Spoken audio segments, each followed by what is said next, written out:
Okie doke. All right, welcome everyone to Faithcraft Studio Live. I am Jenny. I am here today with our friend and colleague Tamara Kelly with Moogly blog. She is going to teach us how to crochet this adorable crochet Christmas ornament. We are recording today's class, so if you need to leave early or if you're joining us late or you can't make it live today, stay tuned for an email tomorrow. In 24 hours from today, we'll send you a link to watch the class on your own time. You can rewind, fast forward, skip ahead, whatever, or just, watch it from start to finish one more time. So we are recording. So if you have any questions as we go, please feel free to use the chat.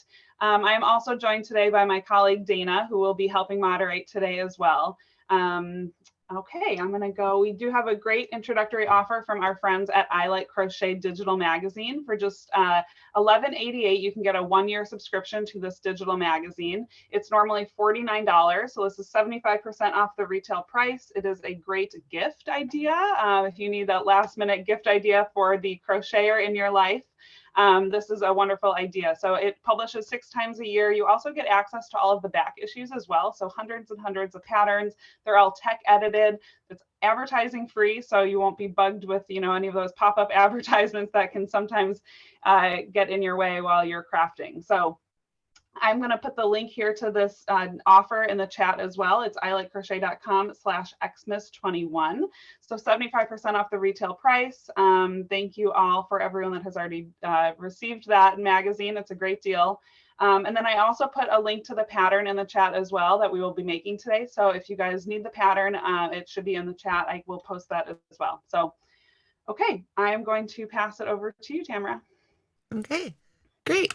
Hi, everybody. I am Tamara Kelly from Moogly, and this is the Nordic Star Christmas Ornament Pouch. And as Jenny was saying earlier, lots of great uses. You can use it for gift cards. It's a little bit bigger than your standard gift card, so you can fit larger gifts in there as well. You can hang it on the tree as a little sachet, use it as a stocking alternative. Maybe if you've got some coworker gifts or Secret Santa stuff. It's just a really fun and beautiful pouch. And it's made using the Tapestry crochet technique. We're going to be using just 2 colors of yarn to make this pattern. And of course, you can use whichever colors you want. In the original here, you can see I used red and white, which are very traditional Christmassy colors. But for today's demonstration, I'm actually going to be using some off-white and some blue. And I'm going to use the blue as our main color and then make our star, if you will, in the off-white. And this is primarily because these colors are just a little bit easier to see on camera, so I think they'll be better to demonstrate with.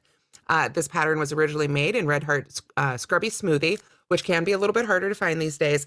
So I would recommend, if you need to substitute, you can use Lily Sugar and Cream or Bernat Handicrafter, or honestly, whatever worsted weight yarn you'd like to use. I just personally like to use cotton for these projects, personal preference. So we want to go ahead and decide whichever color we want to be color A. I'm going to be using the blue in this case because it's a little bit easier to see against my white table here than using a white yarn. So if you guys could go ahead and Jenny and Dana, go ahead and switch over to my hand camera here, make that the spotlight. We will go ahead and get started. So here you can see the finished pouch. And as I said, this is made in the Tapestry crochet technique. So when you see one color, it doesn't mean that we're dropping that other color behind. There's no floats in here. We're not floating that yarn behind. We're crocheting right over it as we go, so that those yarns are always trapped inside. So you get a nice smooth pouch on the inside. You don't have any weird loops or anything. And that color is always there for you. Now, if you look really, really closely, you can see that other color does in fact peek out just a little bit. And we do our best to minimize this, but it is part of this pattern. So, don't get upset if you can oh gosh, I can just see a little bit of that red peeking through. That's totally, totally normal with this sort of technique. And then of course we finished off with a little loop here at the top so you can hang it or attach it to your gifts, but that loop is totally optional. And of course you can make it as long as you need it to be. Totally adjust that one for your own project. So let's go ahead and jump on in here. Let me find the end of my yarn, of course. And as I said, I'm going to be using the blue for color A just because it's a little bit easier for everyone to see here on camera. Now, to begin this pattern, I used foundation single crochet stitches. And this is a little bit more of an advanced technique. If you do not like to use foundation single crochet stitches, as I mentioned in the notes, you can instead chain 35, skip the chain closest to the hook, and single crochet in each remaining chain across. The main thing is to have a row of 34 single crochets that will then join, let me try that again, that we will then join to work in the round. But for this demonstration, I'm going to do it here as written. So I'm going to go ahead and put my yarn right on my hook, get my slip knot on there, and then we are going to foundation single crochet 34. But actually, let me step back a moment. One thing to note, we want to leave a really long tail, about a 12-inch tail, before we make that slip knot for this pattern, because we're going to use that tail that we left right at the beginning to seam up the bottom of our pouch. So I want to make a special note to make sure you leave a nice long tail there at the very beginning before you make your slip knot. That way it's just a couple fewer ends that you'll need to weave in when you're done. So we put our slip knot right on our hook, and then we make 34 foundation single crochets, or you can do the chain and single crochet method if you prefer. Let me hold this up really nice and close here so we can see. We're going to start by chaining 2. 1, 2, and then to make our first foundation single crochet, I'm going to insert my hook under the back hump of that first chain, the one closest to the slip knot, yarn over and pull up a loop. Now I've got 2 loops on the hook. This loop right here, the one closest to the end of the hook, the one we just pulled up, is going to act as the chain at the bottom of our first single crochet. So to continue to make that single crochet, we yarn over and pull through just that loop. Now we have 2 loops on the hook again. We yarn over and pull through those 2 loops to finish our first foundation single crochet. The other 33 are all made this way, as I'm about to do. We insert our hook under the 2 loops at the bottom of the previous stitch. Right there. Yarn over, pull that loop up and through. We've got 2 loops on the hook. Now that one will be the chain at the bottom of this stitch. So we yarn over and pull a loop up through that chain. And then we yarn over and pull through 2 to finish our single crochet. So that's our second one right there. So you can count those. We've got 1, 2 stitches. So now we need to do that a bunch more times. Go under those 2 loops at the bottom of the previous stitch, yarn over and pull up a loop till you have 2 loops on the hook, yarn over and pull through that first loop, pull up a little bit more yarn from your skein if needed, and then yarn over and pull through those 2. So we're just going to continue doing that until we've made a total of 34 single crochets. And as I say, if you prefer the other method where you just do a simple chain, you can do that too. I'm just a real big fan of foundation stitches. Not as important for this pattern, but in some patterns when you start with a foundation stitch, it can be important for the stretchiness of the pattern, like if it's a cuff or a hat band or something like that. But this pattern doesn't need to be particularly stretchy, so whichever method you prefer to start it with is absolutely fine. The main thing is just to have those 34 single crochets for the first row or round that we'll be then joining to work in the round. So were there any questions right up front while I'm making these, Jenny or Dana, that you could let me know about in the chat? I don't have any questions for you right now, but if Okay. anyone has any questions, feel free to use the chat or the Q&A feature. Great, thank you. It's hard for You're me. I try welcome. and read those as they pop up, but it's hard while Yeah. I'm We trying did to have stay. one person say that the sound wasn't great, but the sound is okay for me, so that might be an internet connection issue. We are recording this class, so hopefully the recording is great and you guys can rewatch tomorrow with great audio. Yeah. That is the joy of lives. You just never know. The internet connection is it's what the neighborhood internet provider wants to give us at the moment. Yes. So We do have a question from Ellen. Can you work back and forth then instead of the round? with tapestry crochet, more often than not, you're going to find that you're working in the round simply because I showed the inside of the pouch a little earlier, and I can do that again here as we get further in the class. But as we're crocheting over the other color, the other side it just doesn't look as good. So most tapestry crochet patterns are worked in the round so that you have a definite wrong side where all the ugliness, if you will, not that it's ugly, but it's just not as pretty, where all the not as pretty moves can be hidden, I guess you could say. The switches just aren't as pretty from both sides, and we really want the outside of our pouch to look its best. So I am just crocheting along. You guys, if you're working along as well, till you get to those 34 stitches. Were there any other questions on that?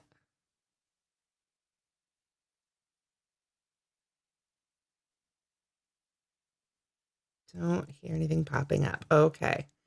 Yeah, like I say, it's just a little hard to try and read and crochet all that at the same time. So let's see how far we are here on this row. For our demo here, I've got 1, 2, 3, 4, 5, 6, 7, 8, 9, 10, 11, 12, 13, 14, 15, 16, 17, 18, 19, 20, 21, 22. So I've just got a few more here to go. Again, we're going for 34 total. And this is just our first round. In this first round, we're only working with our first color. It isn't until round 2 that we're going to need to start managing 2 colors at once. So if you haven't worked with 2 colors of yarn at once before, you'll need to take breaks every once in a while to untwist them because they will start trying to twist around each other a little bit as you go. And that's just part of it. Some people like to set them up on little like yarn dispensers for tapestry work. Some people like to put them in a little bucket or bowl, and then you can just spin that bowl around. That's a technique I've used before. Or you can just take the time and untangle them a little bit as you go. You do want to stop and do that every once in a while so that it doesn't get out of control, basically, so it doesn't get crazy. It's much easier to untangle or untwist them a little bit more often than to wait until it gets really bad. And I can definitely say that, unfortunately, from experience. So that is my little tip for working with 2 yarns at once. So let's go ahead and see where we're at here. We've got 1, 2, 3, 4, 5, 6, 7, 8, 9, 10, 11, 12, 13, 14, 15, 16, 17, 18, 19, 20, 21, 22, 23, 24, 25, 26, 27, 28, 29, 30, 31. So 4 more to go. Let's see. Try and count and answer at the same time. I saw a little comment pop up. I'm sorry, I didn't catch the name about the hardest part is joining new colors in the round. And I will definitely be demonstrating how I do that here today. So hopefully we'll get some good tips for you there. So I think I have just one more after that, but it's so important to always count our stitches and make sure we have the right number, especially in this first row. And with 34 stitches, it's not, get that right. With 34 stitches, it's not too many, but I always like to recommend if you've got a really long number or long first round that you need to count, it'd be really handy to break out some stitch markers. And you can put a stitch marker every 10 or 20 or however often as you go. And then you don't have to start over from the beginning each time like I'm having to do here. So 1, 2, 3, 4, 5, 6, 7, 8, 9, 10, 11, 12, 13, 14, 15, 16, 17, 18, 19, 20, 21, 22, 23, 24, 25, 26, 27, 28, 29, 30, 31, 32, 33, 34. I made 1 too many. No problem. We'll just pull that right back out. So now we finally have our 34 stitches for round 1. I'm going to go ahead and push this out of the way again. And what we're going to do now is we're going to join to work in the round. And I mentioned when we left this long tail that this is going to actually be the bottom of our pouch. So we'll use this tail to sew up the bottom of this round and sew it closed into a flat pouch. So don't worry about the fact that as you join to this first stitch of the round, sort of the bottom of the round itself isn't joined right there. You can see how those are kind of still in 2 pieces right there, not really joined up nicely at the bottom. That's okay. We're going to take care of all that when we sew in and weave in that end. So that is the end of round 1. We made it just like a row, but then we just joined it with a slip stitch. So now we're ready to join, to continue working on and working in the round. One thing I do want to do though, is I'm going to go ahead and pull up those stitch markers. I'm going to be using 2 of them, and I want to put one in the last stitch of the round, just right there. And then I'm going to put another one in the first stitch of every round. And the reason I like to do this is because when I'm working in the round and joining with a slip stitch, you can see our little slip stitch right there. It's very easy to mistake that slip stitch for a stitch and accidentally start increases. When you mark the first and last stitch, you always know, okay, that's the last one. I stop there. That must be the slip stitch. And if something happens, you get confused, you always know that's the first stitch, and you don't end up working back into that slip stitch either way. So with that, we are ready to begin round 2. So I'm going to take a little sip of my water here. Okay. And round 2 is where we're going to begin adding in our second color. So what I'm going to do, I'm going to go ahead and get that second yarn ready to go. Take off the label, find the yarn end, and just pull up a good couple feet. so that you've got it ready and waiting for you and it's not causing a bunch of tension. So that's ready and waiting for us right there. And we can come back to our main color, pull up a little bit more yarn for that. So we're all set. So this is where we're going to start doing kind of those big moves that starts creating this pattern or this picture inside our project. So round 2 starts with the chain 1. We're going to be working all single crochets. And from here on out, we're going to be working in the back loop only. So let's take a quick minute and talk about our stitch anatomy.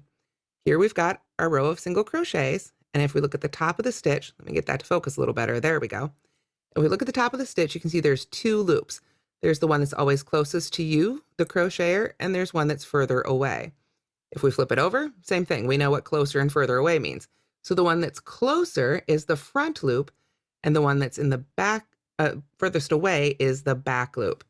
So it doesn't matter how it's turned, it's always relative to you, just like the words themselves. Front loop is closest to you, back loop is furthest away. So for this pattern, we're going to be working under the back loop only from here on out, which means when we insert our hook, we want to go under just that back loop of those 2, the one that's furthest away. We want to leave that first one hanging out right there. If I pull up the finished pouch, you can see what that, turn it around the right way, there we go. You can see what that looks like right there. We've got that little ridge of unused front loops right there. This does a couple things when we're working in tapestry crochet. It gives it a little bit different look, which I think is quite popular, but it also seems to help the stitches line up a little bit better. So it's a really popular technique that you'll find used in tapestry crochet projects like this. So, all right, we've got our chain 1 and we're ready to start working in the back loop only. First thing we're going to do is single crochet in the first 5 stitches. We're not going to worry about picking up B just yet, our color B. We're just going to continue working with color A. So we've got our first marked stitch, so it's very easy to see where we go for our first stitch. I just want to make sure we go under that back loop only. And then I'm going to, oops, let me try that one again. The yarn split on me just a little bit, which can happen sometimes with these cotton yarns. There we go. Try that again. There we go. And now after I've made that first stitch, I do want to move that stitch marker, excuse me, right on up to our first stitch there. Get that back on the hook. And then I've got 4 more. We want to single crochet in these first 5 stitches. So there's 2 and 3 and 4 and 5. But as I make this 5th one, I'm going to stop when I have 2 loops left on the hook. And this is where I'm going to bring in that next color. Because if you follow along with the written instructions, which is always a good idea, always really important with tapestry, here's our instructions right here that we're following for round 2. Chain 1, single crochet 5, then with B, single crochet 1. So that means the next stitch is going to be in our color B. So we've got 2 loops left on our hook from that 5th stitch. We want to pick up our end of B, and I'm just going to come in a few inches here. I'm not going to make it super long, but I want it farther enough that it's not going to pull out, so at least good 6 inches or so. Drop that right over my hook, and then just pull that loop on through. Then just give a little bit of a tug on that blue one or your color A. Pull that stitch down a little bit so it's not pulled up, so it's the same size as your other stitches. And now as we crochet our next stitch with our color B here, we're going to crochet over our color A. So I'm going to insert my hook in that next stitch, just the back loop only. And then I want to make sure that in this case, because I want to tack this one down, but because it's tapestry, I want to make sure both of these are on top of my hook before I yarn over and pull through. Now, normally to finish a single crochet, of course, I would yarn over again and pull through with the white, but that was only 1 stitch with B. We now need to switch back to A for 5 more stitches. So what do? We drop our color B. Just let that fall, just like that. Find our color A and yarn over and finish the stitch with our first color, like that. There we go. Now you can give those a little tug again. Sometimes when you're just getting started, you just have to pull on those ends, give them a little zhuzh, get them back where they want to be. And now we single crochet 5 stitches with our color A here. So we go under the back loop of the next stitch. Now this is tacked down. This is our end of the white here, our color B end, or excuse me, this is our color B end. It's easy to get them mixed up. We have to take a minute and look. Go ahead and just drop that. We'll weave that end in when we're all done. We don't want to worry about that anymore. but we do want to crochet over the working A yarn, the working color end of the color B. Sorry, a lot of factors here. The yarn that we're not using, we want to make sure it's over our hook so that we trap it in the stitch, basically. So just like that, you can see we're crocheting right over the yarn right there. So there's 1, and then we keep doing that. 2, 3, 4, and at the end of the 5th one, I know I'm going to switch colors again, right there. So let's look at that again. You can see right there, if I turn it over, I've been crocheting over that other color, and it's just floating along there inside those stitches from behind. So as we crochet over it, we want to kind of hold it back and behind it a little bit, and that hides it a little bit better. Don't hold it right on top of the stitch as you crochet over it. Hold it behind it a little bit. So you might have a little bit of peeking there, but for the most part, it's going to be hidden. And now that yarn is ready for us to pick up again as soon as we're ready for it. So we had 5 color A stitches, 1 color B stitch. We're supposed to have 5 more color A's. We've only done 4, so we've got 1 more to go. Make sure, again, that the unused yarn, the color that you're not currently using, is on top of your hook before you yarn over and pull that loop through. Then we're switching back. So I want to finish that stitch with color B. You can see when I finish that stitch, that loop right there is going to be the loop at the top of the next stitch, just like it was right there. And that's what gives us that really great clean color change for tapestry crochet. So now when I crochet with our color B, I want to make sure that I enclose color A. So coming back to our instructions here, we've just got 1 more stitch with color B. So I go into the next stitch, make sure that working yarn is on top of my hook so it's enclosed in our stitch, and pull up my loop. Drop it again, and pick up our first color to finish the stitch. Just like so. There we are. Alrighty. Now we come back to our instructions, and it says with A, single crochet 10. So we single crochet in the next 10 stitches. We'll pull it up close again. Back loop only. Insert your hook, get that to focus there. There we go. Make sure the yarn color you're not using is on top of your hook. Then you can yarn over, pull that loop through. You see how that's trapping the other color of yarn inside there? It doesn't want to focus. There we go. And then when we finish that stitch, the other color is completely trapped inside. And we can just crochet right on over it for all those stitches until we're ready to pull it up again. So there's 3. We're just going to continue around. Now you'll notice if you looked at the finished pouch that it is a double-sided pouch. So we do the design twice for every round on one side and then again on the other. So we actually started right here. You can see there's those 5 stitches. We did 1 stitch, 5 stitches, 1 stitch, and now we're making the 10 that'll take us around to the other side. So this is the basics then of tapestry crochet. It's all basically worked like this. You could be using 2 colors, you could be using, 20 colors. In that case, you'd want to use things like bobbins. With a simple 2-color project like this, you can work directly from the skeins. So we're just working on those single crochets, making sure that we trap that color we're not using inside those stitches. We don't want it floating around on the inside of our project. So I'm just going to get those 10 stitches made here, and then we'll have another color change. But remember, we do it at the end of that 10th stitch. There we are. Were there any questions I could answer here as I get around this corner?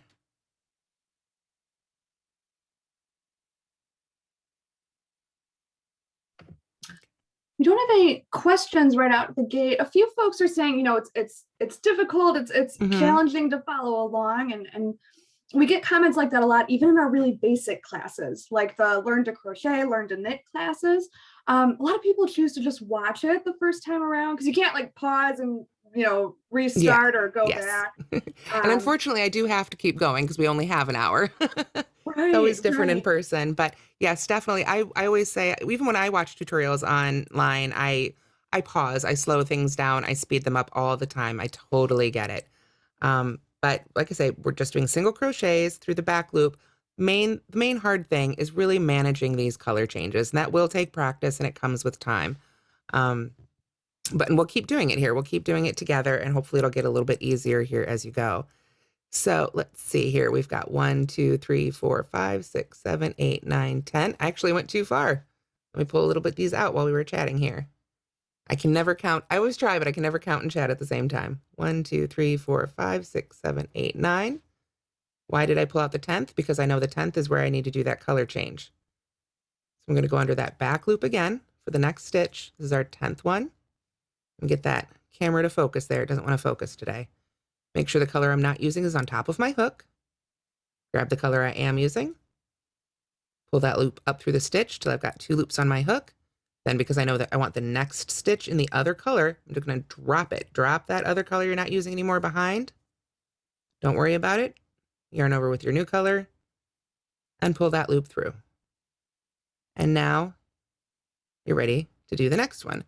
And the next one, we need just 1 in this color. Same thing we were doing on the other side. Insert your hook in that stitch. Make sure the color you're not using is on top of your hook before you yarn over and pull through. Then we've got 2 loops left on the hook. If you need to switch for the next stitch, you drop that color, grab the first one, and pull through. Now, if I go back to my instructions, we had 5 stitches in between these two, and it looks a little wonky right now. That's okay. It'll all look a little wonky until you get a couple more rows in here. Insert your hook in the next stitch. I need 5 of these. There's 1.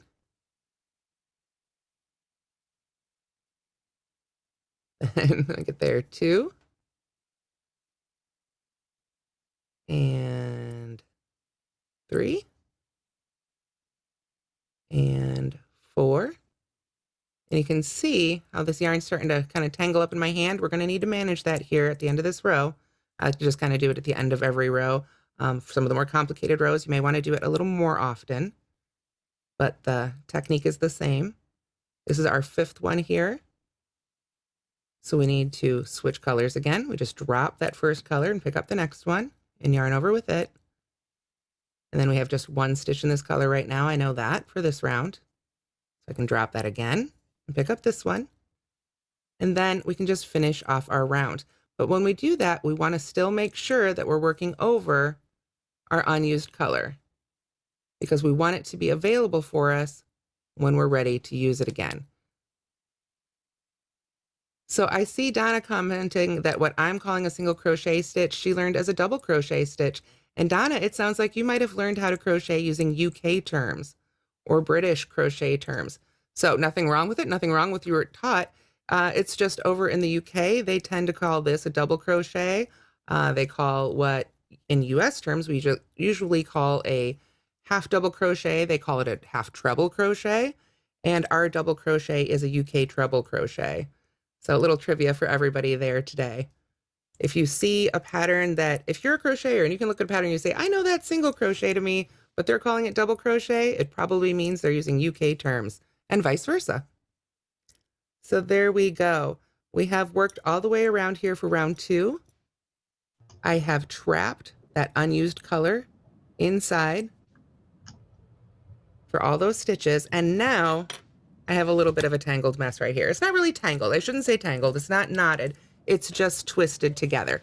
Every time we switch those yarn colors, we get a little twist in our yarn. So this is a good point to go ahead and just take your time and untwist those yarns. Basically, gather them together and spin them around like this. So while we do that, it looks like it's probably a good time for that intermission. Yes, perfect. I was going to suggest that. So, okay, we just wanted to take a quick intermission, give you guys a second to stretch your legs, stretch your fingers. Lots of great crocheting happening today. So one more time, here is our great offer from our friends at I Like Crochet Digital Magazine. For just $11.88, you get a 1-year subscription to the digital magazine I Like Crochet. The link here to claim that offer is ilikecrochet.com/xmas21. Publishes 6 times a year. Everything is tech edited. There's no advertisements. It is 75% off the retail price, so it is a great offer, great deal for you guys. If you are already an I Like Crochet subscriber, thank you. This can also be gifted to friends, family members, neighbors, colleagues, what have you. So just one more time, wanted to mention that. I will put the link to this offer in the chat as well for you guys to claim that deal. And I'm going to throw it back over to Tamara. Okay, thank you. There's a good chance to take a sip of water. I appreciated it too. All right, so now our yarn is all untangled. I've pulled up a little extra here, so I have it ready. And we're going to make round 3 together. And really all the rest of the rounds of this pattern are the same. It's just a matter of where you're changing colors. It's back loop only, single crochet. Just how many stitches do you make in each color in order to create this pattern? As you join, because we're working in the back loop only, your seam should be relatively straight here. If you look really closely here, you can see there are those joins at the ends of the rounds of the finished pouch. Line up right with our hanging loop, a little hint on how that's going to work out later. But these are just all single crochets, back loop only. It's just a matter of managing those yarn colors to create this design.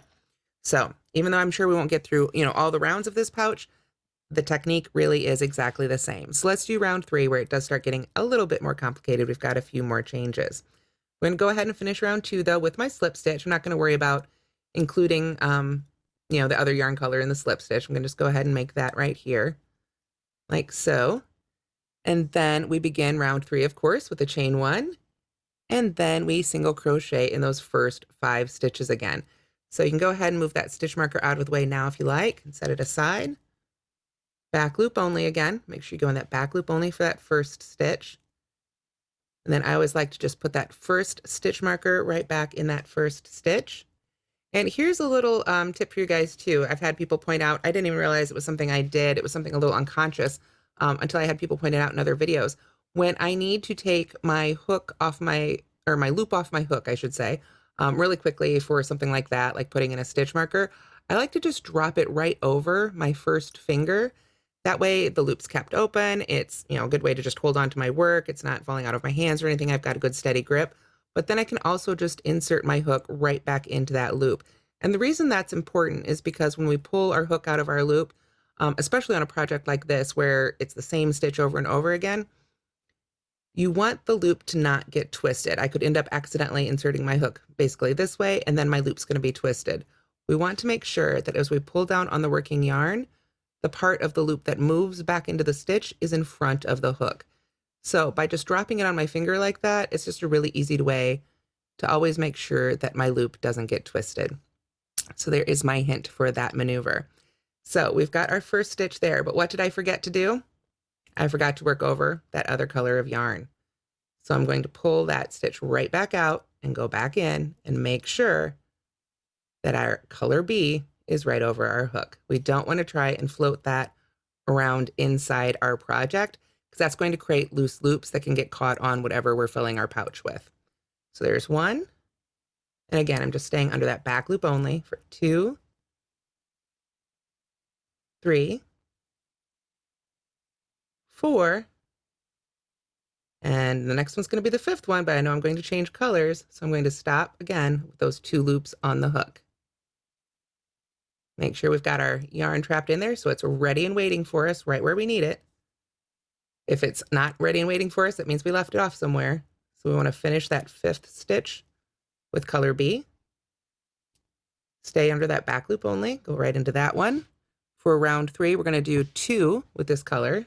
So there's 1. Make sure again that we get that unused color on top of our hook for 1. And then our second one. But at the end of this one, we change colors again. So drop the unused color and switch to the new color. And then coming back to our pattern, we need to do 3 with this color. So we go in for 1, make sure we've got that unused color on top of our hook again. Then 2. And here's our 3rd one. So we know we're going to need change colors again. So we stop with 2 loops on our hook, drop that color, yarn over with the next color. There we are. 2 stitches with this color. So go ahead and finish that one. Make sure you're trapping the blue yarn now, or whatever your main color is. Go into the second one, trap that color, and switch again. There we are. So there is a little better look at what we've just done. We're just painting our picture here in that other color. So now we've got 10 more again to get us around to that other side. Still want to make sure that you're working over that unused color every stitch. And as you do this, one of the big pitfalls or foibles, things to watch out for, I guess you could call it, one of the things to worry about is as you're working over the unused color in a long stretch like this, it can be possible to start pulling on that unused color, the one you're crocheting over as you go. You don't want to pull tightly on that color as you crochet over it, because that will cause your fabric to sort of bunch up like that. You don't want that. You want it nice and flat. So as you're crocheting over it, if you need to, you can give a little tug to your stitches there, sort of even them back out. But you want to just lay it loosely. Don't put any tension necessarily on it. You don't want it loose inside those stitches, but just lay it right over your hook and then let it be. Let it sit there. I'm not pulling on it. I'm not adding any tension to it.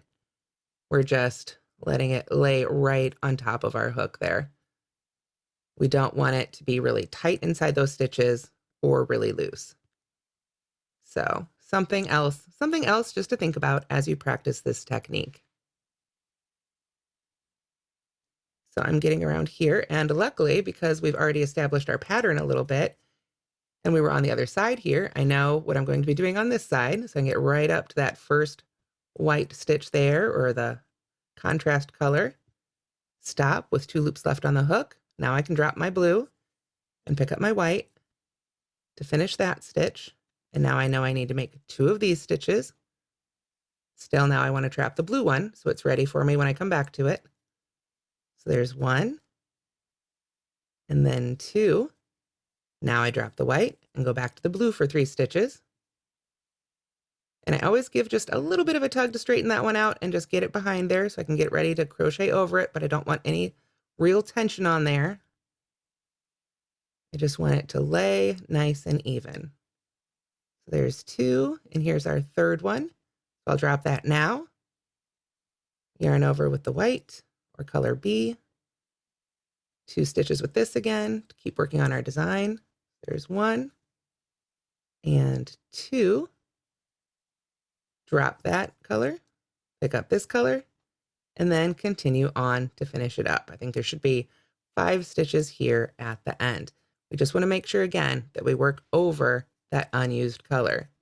So we didn't really switch colors any more times this time. We still switch colors basically 4 times. And that's mostly how it's going to be as you work around this pattern. Like I say, it's just the number of stitches that you work in the other color that creates that image for you. So I continued to work over the unused color there. And there you can see a little better from the inside what that looks like, and why we want to do this in the round rather than back and forth in rows, because then otherwise every other row would kind of look like this. By doing it in rounds, all of that is hidden inside, and we get a relatively nice smooth design here. So then of course we can join, and we'll be ready for rounds 4 and 5, which are exactly the same. Were there any questions there I could answer real quick before we continue? I'm not seeing any questions right now. Okay. Any new questions? That's cool. I mean, it's like I say, it's pretty much the same technique over and over again. So, but watching how to manage those yarns can be, I know, a little tricky. So again, we've just finished a round, so it's always a great opportunity to go ahead and just spin those yarns. Like I say, sometimes I put them in a little bucket or a bowl, and then I can just spin the whole bucket or bowl. My little table that I do live videos from is a little too small, unfortunately, for me to do that maneuver on my table. But where I normally crochet, I have a little bit more elbow room, as you can imagine. So let's go ahead. We'll slip stitch right to our first stitch. Like I say, I'm not going to worry about our other color there for the slip stitch. We're just going to get that nice and closed up. And we're not going to be working into any of these slip stitches, so you can go ahead and make those nice and tight. We don't have to leave those loose to crochet back into. So rounds 4 and 5 are the same. We've done all the way up to here. So rows 4 and 5, you can see right there, a little bit wider. It's a little hard to tell in the red, which is why I didn't use it to demo with. We're going to have sections of 3 there, a little bit less white in between those sections, but we're still going to go around and have those color changes 4 times. So to begin rounds 4 and 5, we start with a chain 1 and single crochet in those first 5 stitches. So we can get our stitch marker out of the way again, go under that back loop, but don't forget, this is where it's easy to forget, grab that other color and bring it along for the ride here. We're going to need him real soon. So we'll get our stitch marker back in that first stitch. And I know as if you're an experienced crocheter, you've been crocheting for a while, you might say, gosh, I've made so many things in the round. I don't need to do that. Well, I crochet a lot myself, and let me tell you, I still do it because I didn't do it. I got cocky at first. I didn't think I needed to, but I have regretted it more often than not, unfortunately. So we've got our first 5 stitches here. I'm going to stop because we're going to switch again to our next color. So I want to go ahead and drop that behind, pick up our new color, yarn over, and pull that through. And now we're going to have 3 in this color, 3 stitches. So go into the first one, back loop only, make sure our other color is on top. And there's 1 and 2 and 3. But that's our last one. So we stop, drop that color, pick up the next one. Now we have, I believe, let me just double check here. Yep, just 1 with this stitch. Like I say, always important with the tapestry instructions to come back and check your numbers. Then we can finish it with that stitch. We've got just 1 in that color now. Now 3 again, 1, 2, make sure we work over the other color so it's ready when we need it. 3, drop it again, and pick up the blue, or your color A. And then we'll have 10 to get us around to the other side. So again, we just want to make sure that we carry that yarn along, that we're not really putting any tension on it. If you can see, I'm just literally kind of holding it there really gently in place. As your yarns twist together, you want to make sure that that's not adding any tension to that yarn either, and that it is allowed to basically just kind of float along inside these stitches. Like I say, I like to kind of hold it a little bit in back, but a little bit of peek through is always expected, so that is okay. It's part of, I think, sort of the handmade look. It's not stamped, it's not painted on, it's not ironed on. It's tapestry crochet. So you're going to see a little bit of that color bleed through, essentially. So we have come across here to our other side. I know this is where I'm going to start my color change because I know what I did on the other side. So I will drop the blue, pick up the white, and yarn over with that. And then I know I have 3 stitches here. So we go in that first one and cover that up with that stitch. There's 1 and 2 and 3. Time to drop that color again. I always like to sort of just give myself a little space before those twists start getting too close here. There we are. Give that a little tug, get your hand situated again, go back in there for that stitch. It's just 1, so we're going to finish it with the next color. Give that a little tug, get everything situated, and then go back in for those 3. So tapestry crochet, as you can see, takes a little bit longer to make the stitches. You're not necessarily going to be, sort of flying along. You have to manage those ends and manage the tension, but it really does create beautiful designs. So that's the third one. So you can see my twists are really trying to come up on me now. We want to push those back just a little bit so we can finish off this round here before we take our time and untwist those. So then, see, we're at the end of our round. We're coming up to our stitch marker. So now we just crochet over that until we get to the end. So I did want to mention one thing. I spoke just a moment ago about bleeding, and I was specifically talking about the color peeking through, as you crochet over it. Very normal to do. But one other thing, and I forgot to move up that last stitch marker from the previous round, but that's the stitch worked into it, so I know I'm at the end. But one thing I did want to mention when working with cotton yarns like this, or really any yarns with highly contrasting colors that you're working into the same project like this one, especially if you're using a white or an off-white or a very light color along with a bright color like a red or a darker blue. When it's time to wash the project, it's not unusual to get the yarn colors themselves bleeding into each other. That's always an issue when you're working with high contrast yarns, or not always, but it can be an issue depending on the yarn. So if this is something you're worried about with a colorwork project like this, I recommend that you either soak the project first in a combination of vinegar and water.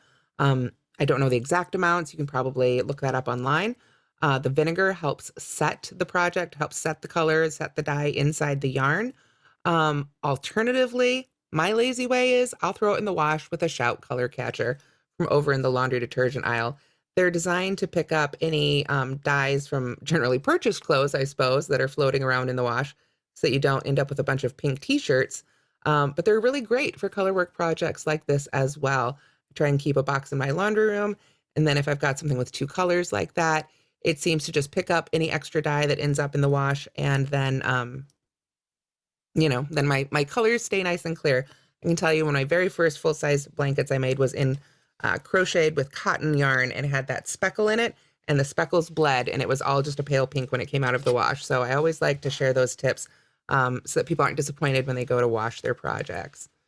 This one might not get as washed as some other projects, but for other things that you might wash a little bit more often, it can be an issue. So there we have untangled our yarn, and that is what it should look like at the end of round 4. And round 5 is exactly the same, just stacked right on top of there. So we're coming down to the last 15 minutes or so. Were there any questions on that I could answer so far? No new questions. Okay. Bobby's saying how amazing color catchers are. Yes, they are absolutely great. They are so handy for anything like that. Of course, for your clothes too, but for any colorwork project, like I say, especially red yarn, it's a little notorious for that. I think those of us who've used it know how that can go. So since we're coming up to the last 15 minutes or so here, I want to go over a couple of the finishing instructions to make sure everybody can finish off their pouch. But the rest of the instructions, the rest of these rows really are single crochet. It's just a matter of how many stitches you make for each of those colors, and that will give you the image that you can see here. And you can even look at the picture sometimes and see, oh, it's going to be 3, 1, 3, done, easy peasy, very easy pattern to read. And as you continue, a lot of those rounds are simply repeats of previous rounds. You can go back and do the same one. You can see it is in fact a really symmetrical design. So those last few rounds are going to be basically, you're going to work up to here and then repeat it from the bottom up. So then when we get to the 18th round, this is where we want to make the hanging loop. So I did a chain of 15, but you can make that hanging loop just as long as you want it to be. Shorter, longer, skip it all together. However long you want that hanging loop to be, totally customize it, for your own use, absolutely. And then the last finishing thing is seaming up that bottom row. So just to make sure, we'll come back and do some more of the crocheting if we have time, but like I said, I just want to make absolutely sure that we cover that finishing before we do run out of time. So we're going to pretend, or, you could do this at this point too. You could absolutely stop at this point and say, I want to finish the bottom before I continue crocheting. I need a little crocheting break. No problem at all. It is helpful to weave in some ends on the inside before you do this, but again, you don't have to because you can always turn the whole thing wrong side out later. We want to go ahead and find that long tail that we left at the very beginning, that 12-inch tail, or, however long. Don't have to get out a measuring tape or anything, but a good foot or so of yarn is always good. Get that on our yarn needle there. And now the first thing I want to do is I want to close up the bottom of that first round. Remember, we worked in a row and then just joined at the top, so it wasn't really joined at the bottom like it normally would if we were working a project in the round. We can simply insert our hook on the bottom of that other stitch on the other side of the row, first or last, however you want to think about it, and just pull through there and sort of sew the bottom of that row together. Now that's all hooked together, and we can pretend they were together from the beginning. Now what we want to do is we want to lay out our project really flat and make sure that our design is matched up front to back, like so. Then, I've got a little bit of fuzzy there for some reason. Then what we're going to do is you can do it by eyeball. I really like breaking out the stitch markers again. It always takes a few more minutes to set it up with stitch markers ahead of time. Seems like a little extra step, but it just saves so much heartbreak at the end of the project. So you can really just lay it out and make sure you've got your seam along one side and that your pattern is matched up. And then you can use your stitch markers to match up those pairs of stitches. We should have an even number. Remember, we started with 34, so you should have an even number of stitches. You can just sort of join those together to make sure that you don't get off track somewhere. Now, this is the bottom. This is what the bottoms of the foundation single crochet stitches look like. You can see they look like the top of a stitch. That's one of the things I actually really love about the foundation single crochet. But if you just did the long chain and then single crocheted back into that chain, you might just have one loop here on the bottom. Totally fine. Just depends on how you wanted to start your project. But we can just use our stitch markers to really match up those stitches and make sure that as we sew, we don't accidentally, sew the same stitch twice or something and end up having to pull these stitches back out and start them over again. So once you've got those stitches paired up, then you can simply go through and whip stitch them together. You can use whichever method you like. You can whip stitch or you can mattress stitch. I'm coming back and looking over here because I'm realizing I didn't actually write down in the pattern, which I did, and it looks like it was just a simple whip stitch. So to do that, we're just going to find a pair of stitches and pull our yarn through. Let me make sure I'm matching them up right here. Go to the next pair of stitches. You can see right there. Let me get my needle in there and then I can get focused on the camera. Okay.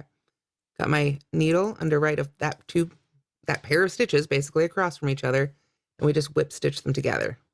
We just pull that yarn needle right through and pull the bottom closed. So we're seaming up the bottom of our pouch. When you get to a stitch marker or start getting close, you can just pull it out of the way. But we're just going to seam. Oop. It really wants to pull across the side there. So we want to make sure it's lined up before we pull that all the way through. Just find each pair of stitches and keep going across the bottom of the pouch. So this is a really basic sewing technique called the whip stitch. You can just kind of whip through your stitches. I don't know if that's really why they call it that. So that's why I always think about it. I always think about it's the quickest one. You just whip right through that seam and get it all sewn together. So you can see I'm just pulling. You can give that a little extra tug if you need to. Work all the way across and then weave in that end when you get to the end. So I think you get the idea of how that goes. Like I say, simple whip stitching around and around and around. On the inside of our pouch, of course, then you should just have that one end of the white in here to weave in, which is really great until you get to the end. And then of course you'll have your other two ends. So since I've shown the finishing, we can go ahead and come back to a little bit more crocheting here in these last few minutes. Okay, so I've demonstrated round 4, and as I say, in the actual pattern, round 5 is exactly the same. So let's go ahead and jump on to round 6. We can do something a little bit different, and you'll get an idea of that looks like too. So for round 6, we start again with a chain 1. I'll move that out of the way a little bit here. And then we single crochet, let's see, just once in that first stitch with this color. Of course, we only crochet into each stitch once, but we only have one of this color is what I'm saying, not 5 like we had been doing. So we want to go into that first one. If that stitch marker's in the way, you can get it out of the way first. Make sure if we bring over that other color, we're going to need it. And then it's just the one, so right away, we need to switch color. So this can be a lot to manage. If you are having trouble here, if the stitch marker is too much, you can just pull it out and set it aside, or you can try and put it into that first stitch. If it gets to be too much to manage all at once with the colors and everything, then you can leave the stitch markers aside. We've got just one stitch for row 6 in that first color, and we immediately then switch over to our second color. So with color B, then we do 4 stitches. So go into the next one, make sure we get that end. You can see when I pulled on it, it tightened up inside that stitch a little bit. We want just enough to make it look like a regular stitch, but we don't want it to be super tight.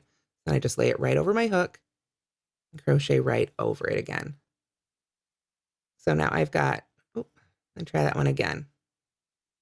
There we go. 1, I'm supposed to be doing 4 of these. 2, 3, Now, before I do the fourth one, which I know I'm going to have to switch colors at the end of, now is a good time that everything's a little bit more managed. I can come back and add that stitch marker. And that way, it's a little bit easier while things aren't kind of in chaos right there at the beginning of the row or round. Then you can come back and put it in before you get too far. So I'm about to make my fourth one, so I want to start it and then drop that color and pick up my color B. There we are. And then with this one, or I should say my color A, keep calling it color B in my head, I think because it's blue. My head's saying blue for B, but this is our color A. So then we single crochet one with this one. And we switch again. And this one gets 2. So 1, 2, make sure we work over that other yarn, switch again. And then just 1 with our color A, switch again to B. And then we know we're going to be basically mirroring what we did on this half. So 2 with color B, there's 1 and 2. Go ahead, drop that yarn over with color A.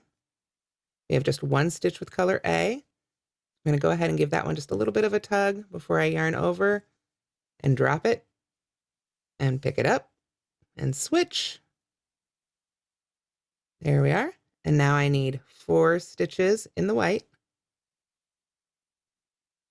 to mirror what we did on the other side. So there's 1. Make sure we go over our unused color there, 2. Oop. If it drops off, no big deal. Get back on your hook, do it again. There we go, 2, 3. And then my fourth one will be the last one, so it's time to change colors. Oops, get that end over there. And now we change colors again. And then we have a few more stitches till we get to the other side and do that again. But you'll note we had a lot more color changes on this side. We've got all those little pops of blue or our color A in there. So with this row, when you've got a row with a lot of color changes like this, and there won't be a lot, just a few right in the middle, you may want to stop halfway through that row and manage your yarns again. Just because there's so many more color changes on this round that it can cause a little bit more trouble for you. And it's just so much easier to do it ahead of time. There we are, before it gets to be too bad. So then continuing on around for this round, let's see, we had 4, then 1, then 2, then 1, then 2, then 1, then 4. So now we would need 2 with color A. Just take your time and follow through those numbers. So 1 and 2, and then we switch, and then it's the exact same thing we did on the first side.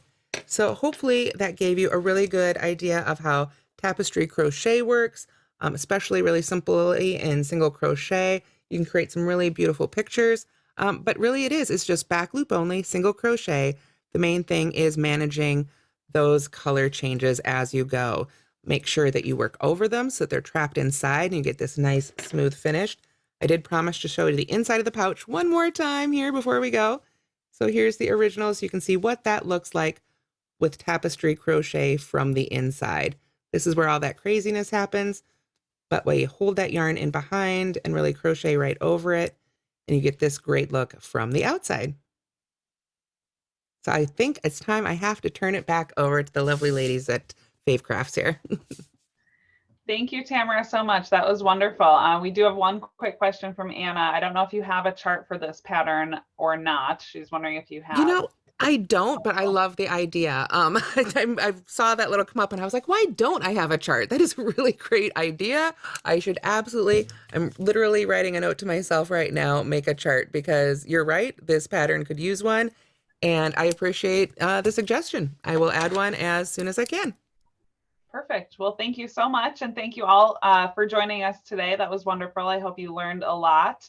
And if anyone has any questions, feel free to reach out to us. I am going to do a quick screen share here for the end. So my name is Jenny Bowden. Again, I'm with favecrafts.com. So for any additional pattern inspiration or projects, feel free to visit favecrafts.com, or you can find Tamara Kelly. Here are her social media channels. You can find her on Facebook, Pinterest, YouTube, plus her website as well. So Tamara Kelly, thank you so much for leading the show today, and we hope you all had a lot of fun. We will email a link to the recording in 24 hours, along with a pattern, the URL to the project that we used during today's class. So stay tuned for that to come tomorrow via email. Otherwise, happy holidays, and thank you all for joining us. Thank you, Dana, for helping moderate today's class. And I hope you all have a wonderful afternoon. So one more time, this deal from I Like Crochet, it is ilikecrochet.com/xmas21. It makes a great gift for the holidays, 75% off the retail price. So just $11.88 will get you a 1-year subscription plus access to all of the back issues as well. So with that, I think that is all we have for today, and hope you guys are doing well. Thank you again for joining us, and we will see you all soon. Bye, everyone. Bye, everybody. Happy holidays.